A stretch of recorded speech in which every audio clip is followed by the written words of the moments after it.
나를 어떻게 구원하셨는지 그 사랑을 잃어버리지 마십시오. 그것을 기억하고 붙들고 살아가는 것이 믿음입니다. 믿음입니다. 이것을 잃어버리면 우리는 방황하게 됩니다. 믿음 붙들고 믿음 지키고 내게 어떤 일이 다가와도 그 믿음 지키고 살아가는 귀한 분들이 되시길 바랍니다. 믿음 있는 자는 잊지 마십시오. 믿음 있는 자는 눈물일 때 씨를 뿌립니다. 믿음이 없으면 눈물일 때 절망하고 좌절합니다.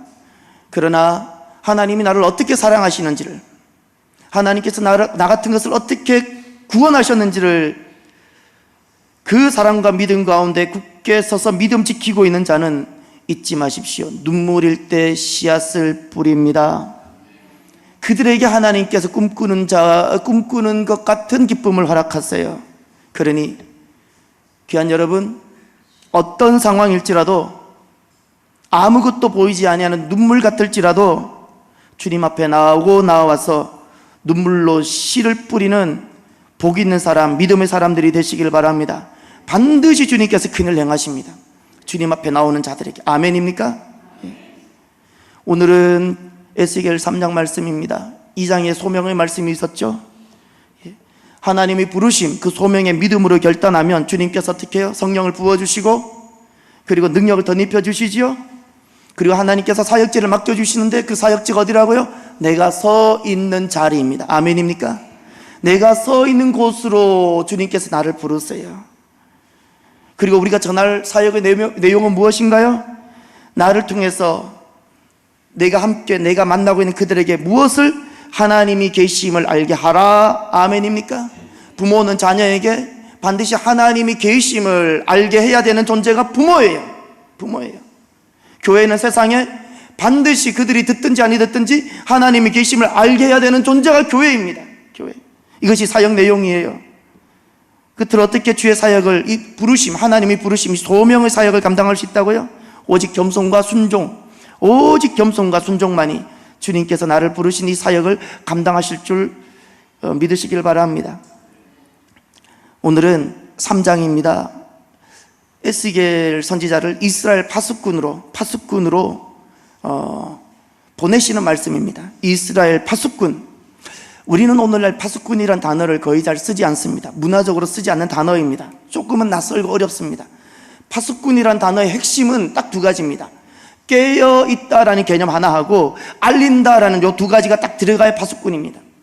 파수꾼은 단순히 경계병이라는 개념이 아니라 두 가지가 반드시 있어야 됩니다. 깨어있다.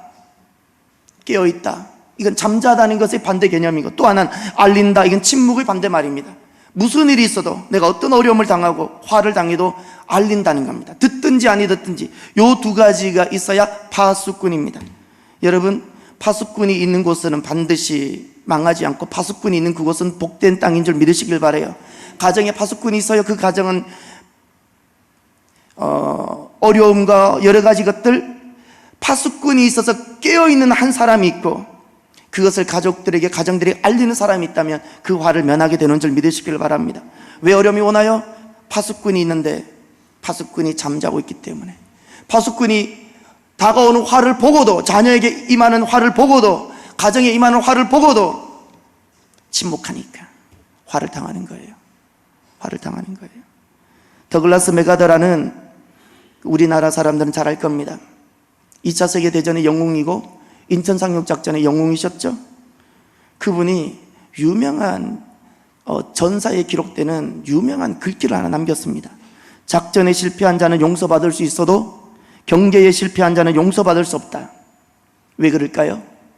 왜 전투에 나가서는 패배해도 용서받을 수 있다는 거예요. 그 병사나 장군이나 어떤 지휘관이든. 그러나 경계에 나간 사람들이, 경계에 실패한 사람은 왜 용서받을 수 없을까요? 경계라는 것은 능력의 문제가 아니에요. 능력이 있을 때는 전투에 이기는 문제, 전투는 능력, 힘의 문제예요. 그러나 경계는 힘의 문제가 아니라는 거예요. 어려운 것이 아니에요. 자지만 않으면, 졸지만 않으면 누구나 가능한 거였는데 이거 하지 않았다는 거예요. 이거 하지 않았어요. 그리고 왜 경계에 실패한 자는 용서받지 못할까요? 모든 사람은 경계하고 있는 그만 믿고 잠자고 있는 거예요. 그만 믿어요. 그만 믿고 내 생명을 그에게 담보하고 잠자고 있는 거예요.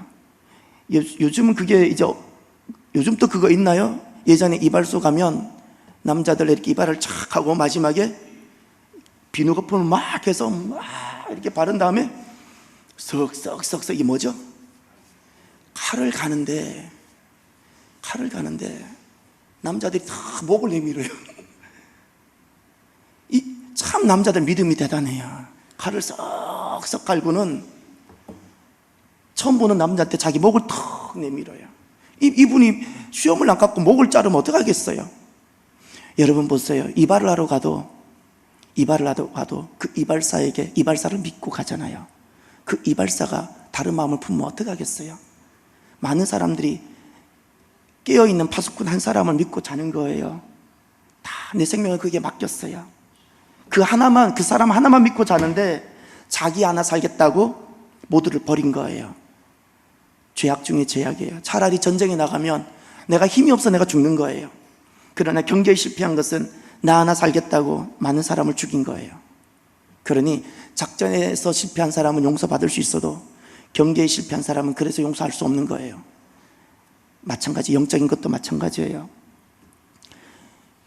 우리가 오늘 마지막 시대에 살고 있는 하나님 나라 파수꾼임을 기억하십시오. 주님께서 제자들에게 빛과 소금이라 그랬죠? 그 빛과 소금은 어떤 의미일까요? 어둠에 대한 빛이라는 것은 그 어둠에 대한 깨어있는 파수꾼이라는 소리예요. 파수꾼이 있으면 그 어둠을 이기는 거예요. 할렐루야. 파수꾼이 있으면 어둠을 이겨요. 소금은 무엇일까요? 부패함에 대한 파수꾼이라는 거예요. 파수꾼이 있으면 썩어짐을 이긴다는 거예요. 할렐루야. 부패함을 이기는 거예요. 주님께서 우리를 이 마지막 시대에 빛과 소금으로 부르셨어요. 빛과 소금. 이 빛과 소금을 감당하는 사람이 이스라엘 파수꾼이요 살아있는 하나님의 사람인 줄 믿으시길 바랍니다. 저와 여러분, 그럼 하나님께서 우리를 이스라엘 파수꾼으로 부르셨는데, 그럼 우리가 이 이스라엘 파수꾼의 이 사명을 즐겁게 감당하기 위해서는 몇 가지를 기억하셔야 돼요. 첫 번째가 쓰고 고통스러운 말씀일지라도 그대로 순종하라입니다. 그래야지 파수꾼의 사명을 감당합니다. 파수꾼은 깨어있는 사람이죠. 무엇이 깨어있는 자가 되게 할까요? 오늘 본문을 보십시오. 깨어있는 것은 눈을 뜨고 있는 것이 깨어있는 것이 아니에요. 오늘 본문에 보면 1절에 발견한 것을 먹으라 그러죠. 근데 이 발견한 것이 두루마리를 먹는 것인데 그 내용이 무엇인가요? 2장 10절을 보십시오. 2장 10절. 먹으라고 말씀하신 내용이 애가와 애곡과 재앙의 말이라는 것이 보입니까? 좋은 말인가요? 불편한 말이죠? 하고 싶지 않은 말이죠? 덕담은 누구나가 하고 덕담은 누구나 좋지만 이런 불편한 말, 저주스러운 말을 누가 하고 싶겠습니까? 여러분, 무엇이 깨어있는 자인지 아세요? 무엇이 깨어있는 것일까요? 쓰고 고통스러운 말씀일지라도 그 말씀이 하나님의 말씀이면 그대로 순종해서 전하는 것이 깨어있는 줄 믿으시길 바랍니다. 이것이 깨어있는 거예요. 눈을 시퍼렇게 떠있다고 깨어있는 것이 아니고, 어느 교회에 이름을 등록하고 거기서 어떤 일을 좀 한다고 깨어있는 것이 아니고, 쓰든 고통스럽든 때로는 너무나도 참혹스러울 만큼 내가 아프든 하나님의 말씀이라면 내가 그대로 순종하는 거예요. 그 사람이 깨어있는 사람입니다. 깨어있다는 것은 살아있다는 거예요. 그 사람이 살아있는 사람이에요. 예, 살아있는 사람. 영적 유아는 어떤 사람인가 하니 영적으로 어린아이, 영적으로 젖먹이를 보면 쓰면 뱉어요. 쓰면 뱉어요. 쓴 것 먹지 않아요. 전 어렸을 때 기억나요. 어렸을 때 항상 음식이 올라오면 물음표가 붙었던 것이 있어요. 파. 왜 이런 것을 반찬에 넣고 왜 이런 것을 국에다 넣는지 파만 보면 시험 들어서 제가 이게 곤란했던 기억이 나요. 파를 먹기 싫어서. 여러분, 파 좋아하셨어요? 여러분, 파는 왜 파인지 아세요? 파는 파이다. 파는 파야. 이게 죄송합니다. 사투리예요. 이게 사투리를 아셔야지 이해를 하는데 파인 거예요. 그냥 에이, 나쁜 파예요. 그래서 파예요.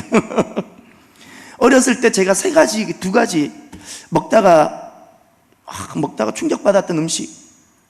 여름 성경학교 끝마치면서 저희 어머니께서 그 많은 교사들 우리 집에서 음식을 대접한다 해서 저도 무슨 음식 하는지 모르고 교사들 틈에 마루에 앉아서 탁 음식을 먹는데 듣도 보도 못한 음식이 하나 나왔어요. 국수 비슷했는데 뭔가에서 먹었던 냉면인데요.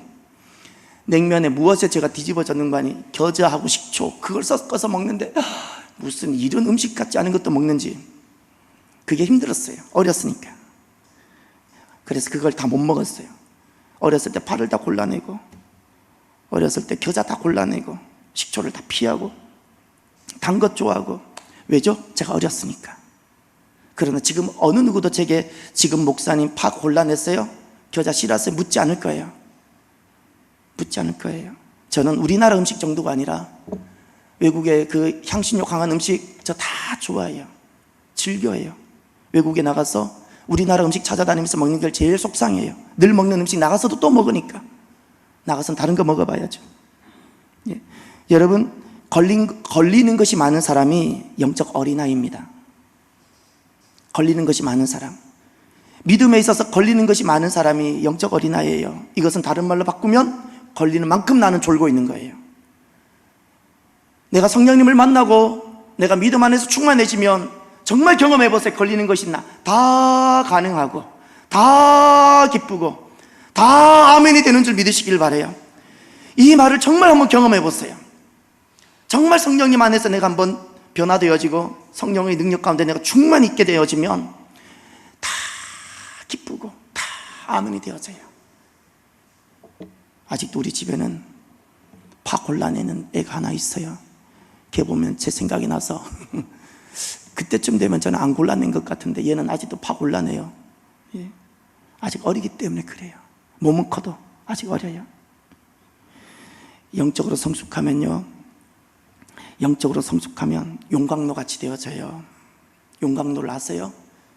용광로는 이것도 고철도 집어넣고 이것도 집어넣고 돌도 집어넣고 거기서 다 들어가서 모든 걸 다 쏘아내요. 쏘아내요. 왜 내가 걸리는 게 맞냐고요? 성숙하지 못해서 그래요. 깨달으셔야 돼요.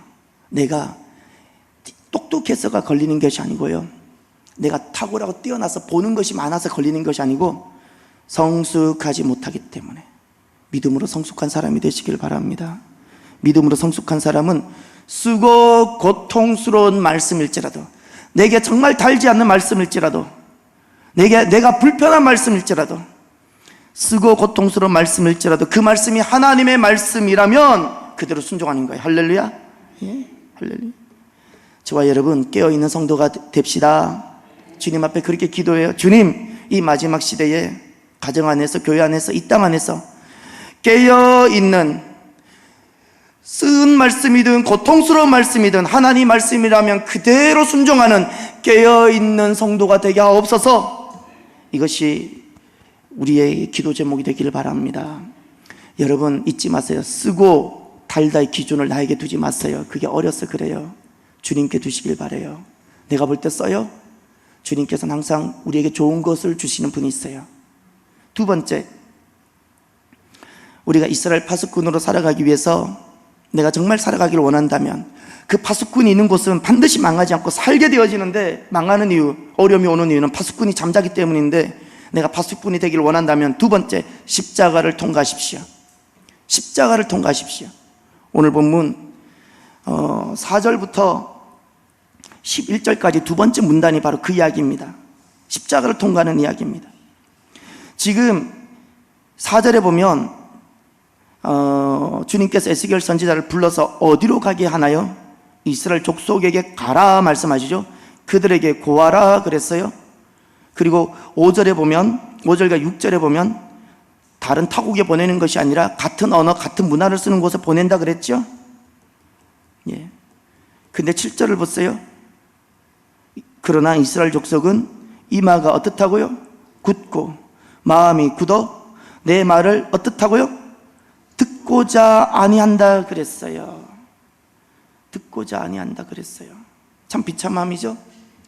여러분, 나와 함께 있는, 내가 만나는 모든 사람들이 바로 하나님께서 나를 보내신 나의 사명의 대상자인 줄 믿으시기를 바라요. 사명의 대상자들이에요. 그런데 왜 십자가를 통과해야 되는가? 안 들어요. 안 들어요. 저는 요즘 유아교육을 반대하는 사람이에요. 저는 항상 모든 것을 성경을 기초로 봐요. 모든 것을 저는 성경을 기초로 보고 이것을 두고 기도해요. 이것을 두고, 어떤 것을 두면 성경을 보면서 그것을 두고 기도하다가 주님께서 주신 지혜가 있으면 그것을 제 가슴에 담아요. 저는 오늘날 현대 유아교육 저는 반대하는 사람이에요. 어른들이 애 하나에 감당을 못해서 애의 종으로 살아요. 하나님은 단 한 번도 부모가 아이의 종되라고 말한 적 없어요. 회개해야죠. 애를 왜 신으로 삼고 애를 왜 주로 삼고 살아요?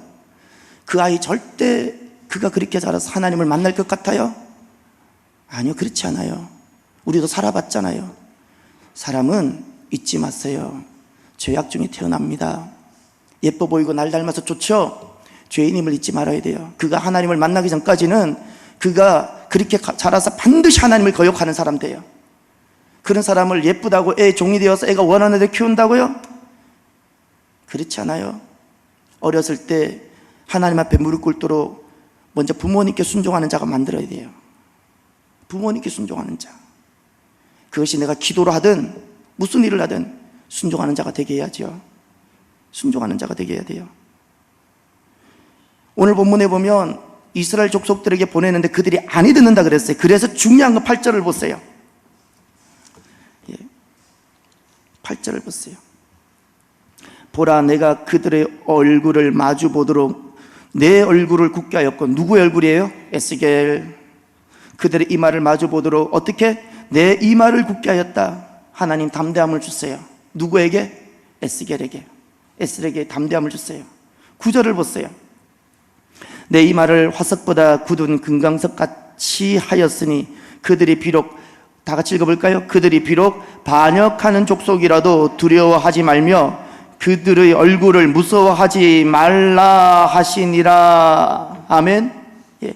그들이 비록 반역하는 족속일지라도 두려워하지 말라, 무서워하지 말라 했어요. 여기는 고통을 지나가야 돼요. 고통을. 가장 가까운 사람들은, 이스라엘 족속은 에스겔에게서 가장 사랑하는 사람들이에요. 가장 사랑하는 사람들부터 고통을 겪어야 돼요. 그들이 거역하고 반역하는 것을 봐야 돼요. 고통을 겪어야 돼요. 아픔을 겪어야 돼요. 그런데 두려워하지 말라 그랬죠. 두려워하지 말라 그랬죠.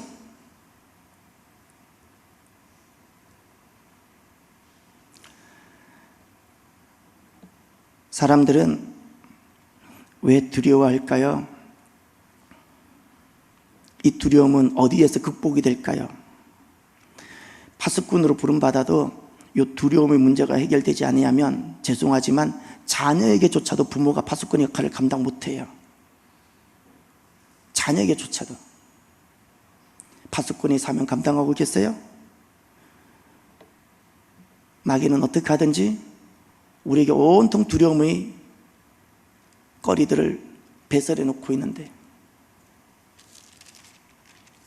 두려움의 문제를 배설해 놓고 있는데, 여러분 어떠세요? 세상을 두려워한다는 것은 세 가지 뜻이 있습니다. 그것이 자녀이든 그것이 세상이든 무엇이든, 무엇이 두려워한다는 것인가, 무서워한다는 개념이 아니고 딱 세 가지가 두려워하는 거예요. 첫 번째, 온갖 세상 눈치를 다 봐요. 눈치, 온갖 세상 눈치를 살피는 것이 세상을 두려워하는 거예요. 눈치를 살펴요. 하나님을 경외하고 하나님을 믿는 자는 눈치 살피지 않아요. 중요한 하나님이 지금 무엇을 말씀하셨는가, 하나님이 무엇을 뜻하시는가를 기준해서 살아가요. 근데 세상을 두려워하고 내가 두려움이 있는 사람은 온통 눈치 살펴요. 두 번째, 세상을 두려워한다는 것, 두려움이라는 것은 무엇인가니 기준이 세상이에요. 기준이 세상이에요. 그러니 내가 그 세상에 이르지 못하고 내가 세상과 닮지 못할까봐 두려운 거예요. 그래서 하나님을 버릴지라도 내가 그들과 같아지고 싶은 거예요. 하나님을 버려서라도, 믿음을 버려서라도 세상 사람들이 사는 방식을 내가 택하고 싶은 거예요. 그것이 두려움이에요. 두려움에 빠져 있는 거예요. 세 번째, 무엇이 두려움인가? 어떤 것이 두려워한다는 것일까? 세상을 두려워한다는 것은 세상을 잃어버릴까봐 불안해하는 거예요. 불안해하는 거예요. 이것이 내가 지금 두려워하고 있다는 겁니다. 두려워하고 있다는 것. 어디서 이 두려움이 치유가 될까요? 어디서 이 두려움이 치유가 될까요? 십자가인 줄 믿으시길 바라요. 십자가, 내가 죽는 자리예요. 예. 주님께서 나를 위해서 대신 죽으신 자리죠. 그 십자가는 내가 죽는 자리이기 전에 주님께서 나를 사랑하셔서, 주님께서 나를 사랑하신 사랑의 자리고, 나를 사랑하셔서 대신 희생당하신 희생의 자리예요. 언제 우리가 세상이 주는 두려움을 이기냐고요? 내가 기도를 많이 하고 성경을 많이 읽고? 아니요, 그렇지 않아요. 십자가예요. 십자가로 돌아가면, 주님이 그 사랑과 나를 위한 그 희생을 딱 기억하면 세상이 두렵지 않고, 두 번째, 그 십자가에서 내가 죽게 되면, 내가 죽으면 비로소 내가, 주님이 사신다는 그 표현이 있죠. 그거 되게 어렵죠. 십자가에서 내가 죽으면 주님이 산다 그러죠. 그게 무슨 말인지 아세요? 내가 죽어야 진짜 내가 산다는 뜻이에요. 내가 죽어야 내가 사는 거예요. 어디서? 십자가에서. 그러면 어떤 일이 일어나는가? 주님께서 두 가지 큰 은혜와 복을 주세요. 십자가를 통과하면 어떤 은혜를 주시는가? 예. 담대함을 주시고 성령의 권능을 주세요. 8절을 보세요. 이게 담대함이에요. 보라, 내가 그들의 얼굴을 마주 보도록 내 얼굴을 굳게 하였고 그들의 이마를 마주 보도록 내 이마를 굳게 하였다. 여기서 이 굳게라는 것은 담대함인 줄 믿으시길 바라요. 담대함이에요. 예. 두려워하지 않는, 세상을 두려워하지 아니한 담대함 누가 주세요? 예.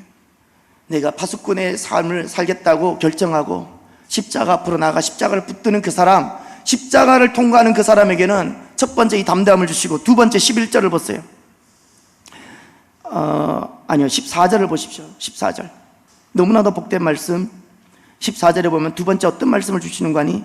주의 영이 나를 들어 올려 데리고 가시는데 내가 근심하고 분한 마음으로 가니, 다 같이, 여호와의 권능이 힘있게 나를 감동시키더라. 아멘. 우리가 파수꾼으로 살아갈 때 얼마나 마음이 많이 상하는지 모릅니다. 가까운 사람들로부터 얼마나 우리가 마음이 상하고 우리를 낙심하게 하는 일들이 얼마나 많이 일어나는지를 모릅니다. 그럼에도 불구하고 이 모든 것을 두려움 뜨기고 우리를 낙심하게 하는 이 모든 것을 이기게 하는 것이 무엇인가요? 여호와의 권능이 힘있게 나를 감동시키더라. 아멘. 주님께서 성령의 권능으로 우리를 힘있게 하세요. 누구에게? 파수꾼으로 살기 위해서 십자가를 통과하는 사람에게 주님께서 두 번째로 주시는 것이 성령의 권능으로, 예, 나를 힘있게 하심. 할렐루야. 예. 저와 여러분, 세상을 두려워하면 세상의 밥이 되는 줄 아셔야 됩니다. 세상을 두려워하지 마시고요, 예, 파수꾼으로 내가 살아가기로 담대히 결정하셔서 십자가를 내가 통과함으로 주님 주시는 그 담대함과 성령의 권능이 충만한 귀한 분들이 되시길 바랍니다. 세 번째, 파수꾼이 사명을 감당하기 위해서는 어떻게 해야 될까요? 살든지 죽든지 사명 위에 살라입니다. 살든지 죽든지 사명을 위해서 사십시오. 사명입니다. 16절부터 21절까지가 바로 그 말씀입니다. 세 번째 문단에서는 무엇을 말씀하시는가? 먼저 파수꾼으로 부름받은 에스겔에 대한 책임에 대해서 말합니다. 악인에 대한 책임. 17절을 우리 다 같이 먼저 읽어볼까요? 시작. 인자야, 내가 너를 이스라엘 족속의 파수꾼으로 세웠으니 너는 내 입의 말을 듣고 나를 대신하여 그들을 깨우치라. 아멘. 이것이 파수꾼의 사명입니다. 너를 이스라엘 족속의 파수꾼으로 세웠다. 너를, 지금 내가 너를 만나는 사람들에게, 이스라엘 족속이라는 것은 가까운 사람이고 지금 내가 만나는 사람이고 내가 있는 그 땅에 있는 사람들이에요. 그들에게 파수꾼으로 세웠다. 너는 내 입의 말을 듣고, 그것이 재앙의 말이든 쓴말이든 듣고 나를 대신해서 가서 전해서 깨우치게 하라 말씀하셨어요. 근데 그 책임을 물으셨어요. 책임에 대해서 분명히 주님께서 말씀하셨어요. 18절을 보세요. 악인이란 단어가 보입니까? 악인입니다. 악인에 대해서는 주님께서 이렇게 말씀하셨어요. 가령 내가 악인에게 말하기를 너는 꼭 죽으리라 할 때에,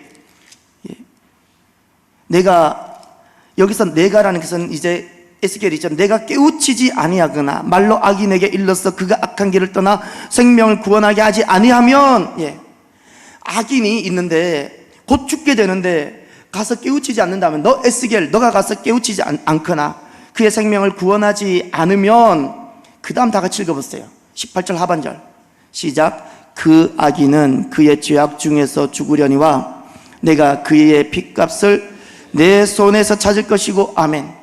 모든 사람이 지옥 가는 것은 자기 죄 때문에 갑니다. 자기 죄 때문에 갑니다. 자기 죄 때문에 갑니다. 그런데 중요한 것은 주님께서 그 악인이 구원에 이르도록 파수꾼을 항상 보내시는데, 그러나 책임은 파수꾼에게 묻는다고 말씀하셨어요. 정말 두렵고 떨림으로 받아야 돼요. 한국교회가 왜 변질되어져 가고 있는가? 한국교회가 자기가 예수님을 믿는다고, 내가 거듭났다고 여기 안주하고 있는 거예요. 더 이상 사명의 삶을 살지 않아요.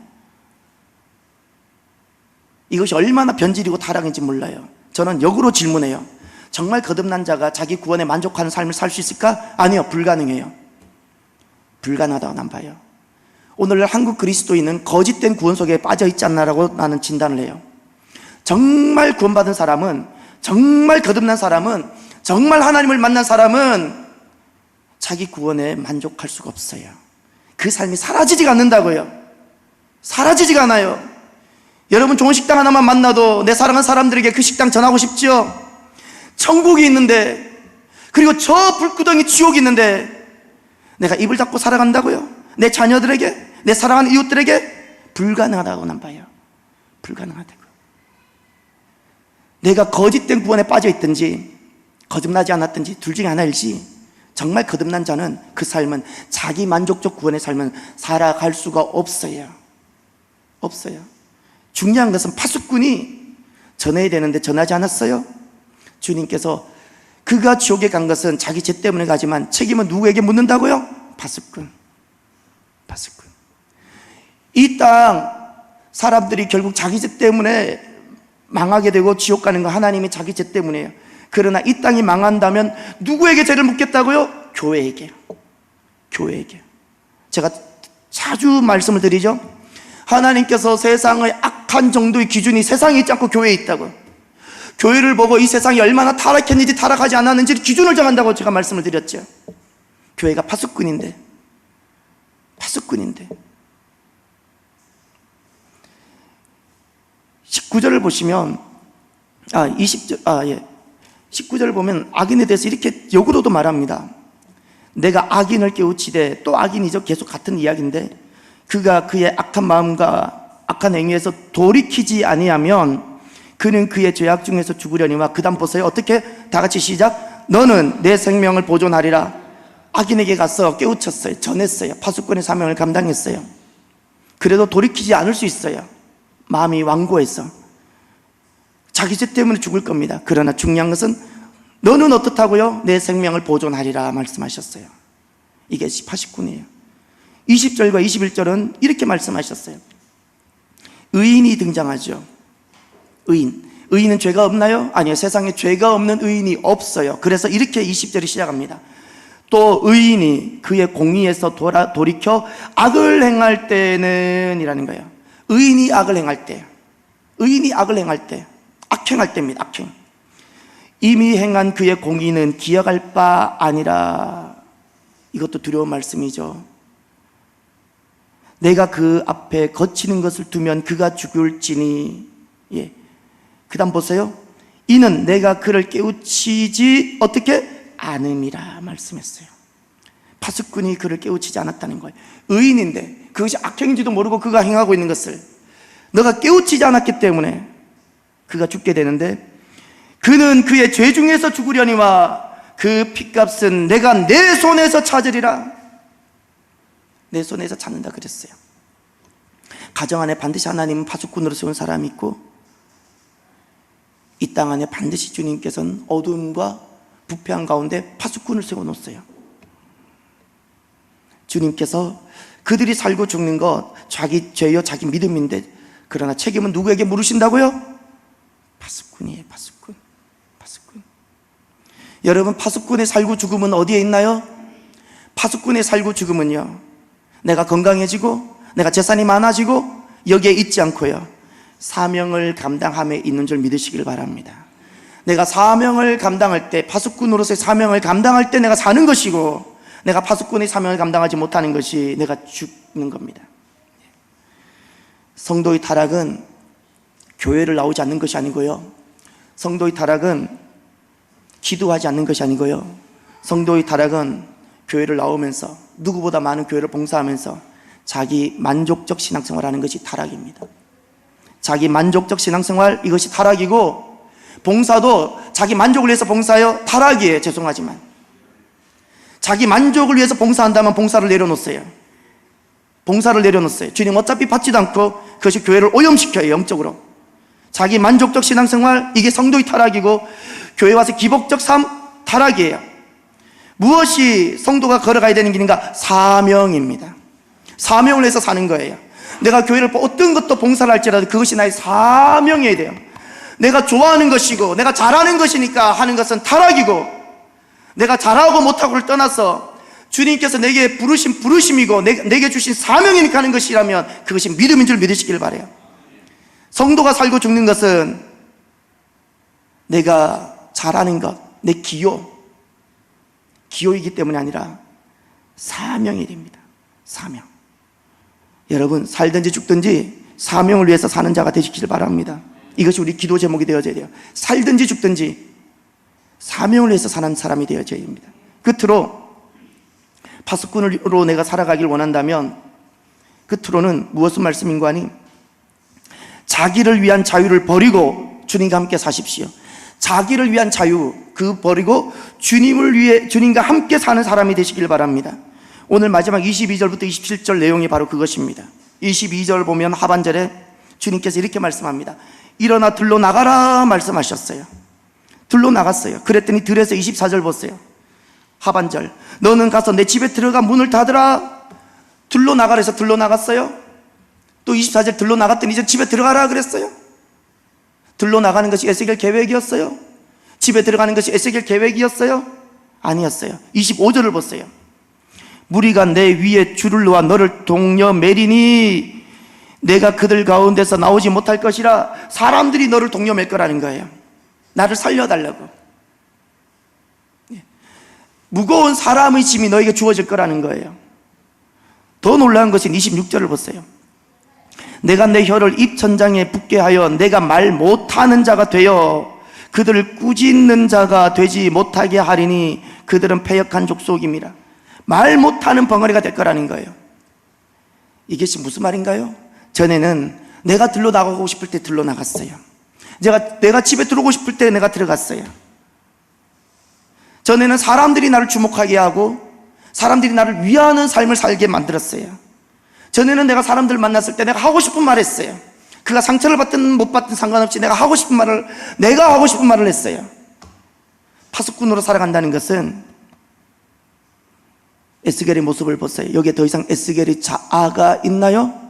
놀랍게도 어디에도 자아가 없어요. 들로 나가는데 자아의 뜻이 있었나요? 아니요. 심지어 주님께서 말 못하는 벙어리까지 만드셨죠. 더 이상 자아가 없어요. 자기 일을 위한 자유를 버리고 주님과 함께하는 것만 있어요. 이것이 파수꾼의 삶입니다. 더구나 놀라운 것은 27절을 보십시오. 그러나 내가 너와 말할 때에 내 입을 열리니, 아멘. 내가 너와 말할 때에, 이 말은 정확하게 보면 내가 너에게 말할 때라는 거예요. 내가, 나 하나님이 너 에스겔에게 말할 때에 너의 입이 열릴 것이다, 이렇게 말씀하셨어요. 너의 입이 그때 열릴 거라는 거예요. 이것이 파수꾼이에요.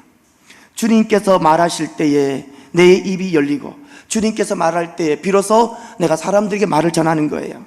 내가 원하는 말을 하는 것이 아니라 주님께서 내게 말씀하실 때 내 입이 열려서 주님 말씀이 이러하시다라고 전하는 거예요. 어떻게 듣든지 아니 듣든지. 신앙생활은 내가 죽고 주님이 사시는 것입니다. 내가 죽어야 에덴이 회복됩니다. 에덴을 잃어버린 이유는 우리가 지금 창세기로 매일 만나를 하죠. 사람이 왜 에덴을 왜 잃어버렸어요? 내가 주가 되고 싶었어. 내가 하나님이 되고 싶었어. 에덴을 잃어버렸어요. 믿음이라는 것은 무엇일까요? 다시금 내가 죽고 하나님이 나의 주가 되시는 그 길이에요. 그 길이 믿음이에요. 우리가 회개해야 될 것이 있어요. 예수 믿는 사람들, 개성이 강한 것, 나는 개성이 강해요. 그거 좋아하지 마세요. 죄가 많아서 그래요. 죄송하지만 죄가 많아서 개성이 강한 것 뿐이에요.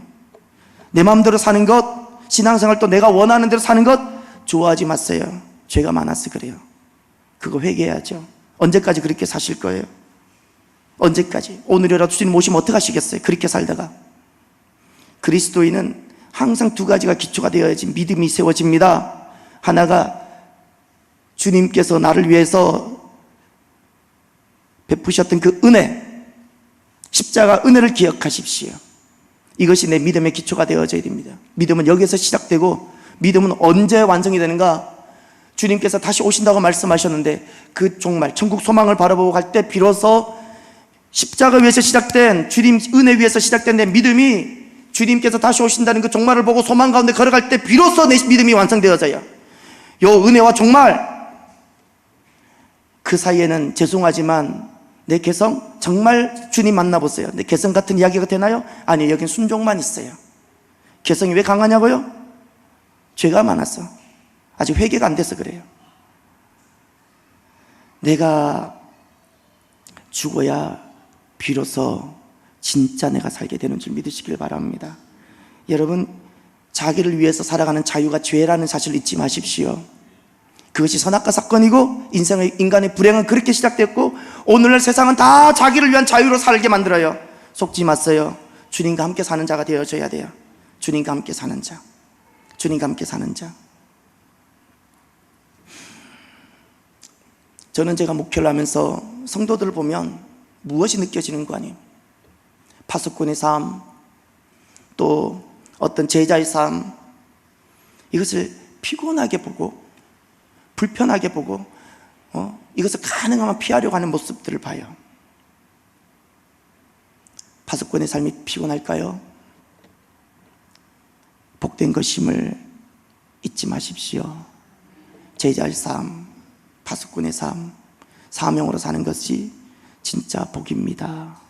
저와 여러분, 주님께서 내게 어떤 말씀을 하시든지 그것이 내가 내뱉고 싶은 쓴말일지라도 주님 말씀이면 그대로 순종해 봅시다. 순종해 봅시다. 그리고 이 세상에서 내가 가정 안에서든 내가 이 땅 안에서든 주님께서 주신 사명을 감당하기 위해서는요, 내가 십자가를 통과하지 아니하면 그들이 두려워서 내가 감당이 안 돼요. 심지어 자녀조차도 세상이 이렇게 거꾸로 됐잖아요. 왜냐고요? 우리가 십자가를 통과하지 않아서 그래요. 십자가를 통과하면 두렵지 않아요. 그럼 사명 감당하게 되어지고요. 이제 우리의 남은 삶 사명 감당하며 살아가는 저와 여러분이 되시길 바랍니다. 이 시간 기도합시다.